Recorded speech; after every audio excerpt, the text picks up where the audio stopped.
വന്നിട്ടുള്ള ഒരു കിടിലം വീഡിയോ ആയിട്ടാണ്. തമ്മിൽ കണ്ട പോലെ തന്നെ എല്ലാവർക്കും ഇഷ്ടപ്പെടുന്ന ടൈപ്പ് ഒരു വീഡിയോ ആണിത്. Cute stickers. ഇനി ക്യൂട്ട് സ്റ്റിക്കേഴ്സ് ഇല്ലയെന്ന് പറഞ്ഞാൽ ആരും തന്നെ സങ്കടപ്പെടേണ്ട.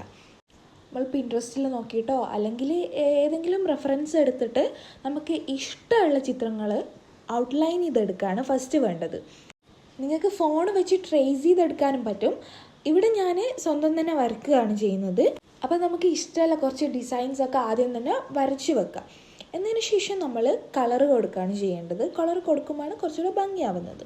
അപ്പോൾ കുറച്ച് ക്യൂട്ടായിട്ടുള്ള നല്ല നല്ല കളേഴ്സ് കൊടുക്കുക, കുറച്ചുകൂടെ ബ്യൂട്ടിഫുൾ ആക്കി എടുക്കുക അതിനെ. എന്നിട്ട് നമ്മൾ ഈ കളർ ചെയ്തതിന് ഔട്ട്ലൈൻ കൊടുക്കണം.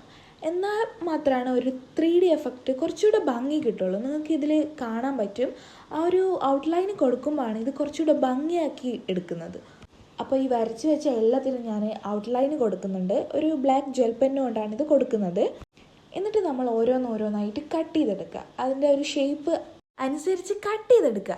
കുറച്ച് വിട്ട് കട്ട് ചെയ്തെടുക്കുന്ന, ഒരു വൈറ്റ് കുറച്ചുകൂടെ കാണുന്ന രീതിയിൽ കട്ട് ചെയ്തെടുക്കുന്നതായിരിക്കും ബെറ്റർ. ഈ കട്ട് ചെയ്തെടുത്ത പിക്ചേഴ്സൊക്കെ നമ്മളൊരു ട്രാൻസ്പെറൻറ്റ് സെല്ലോ ടാപ്പിൽ ഒട്ടിച്ചെടുക്കുകയാണ് വേണ്ടത്. ഓരോന്നും നമ്മളത് ഒട്ടിച്ചിട്ട് എടുക്കണം. അപ്പോൾ എൻ്റെ കയ്യിലുള്ള മുഴുവനും ഞാൻ ഒട്ടിച്ചെടുക്കുന്നുണ്ട് കേട്ടോ. ഇനി നമ്മൾ ഈ സ്റ്റിക്കേഴ്സൊക്കെ സ്റ്റോർ ചെയ്ത് വെക്കണ്ടേ. അതിനായി വേറൊരു ട്രാൻസ്പെറൻ്റ് ആയിട്ടുള്ളതിൽ നമ്മളിത് സ്റ്റോർ ചെയ്ത് വെക്കുന്നുണ്ട്. അപ്പോൾ നമുക്കിതൊന്ന് ട്രൈ ചെയ്ത് നോക്കിയാലോ. നല്ല സിമ്പിളായിട്ട് ഒട്ടുന്നുണ്ട്. അപ്പോൾ വീഡിയോ ഇഷ്ടമെങ്കിൽ ലൈക്ക്, ഷെയർ, സബ്സ്ക്രൈബ്.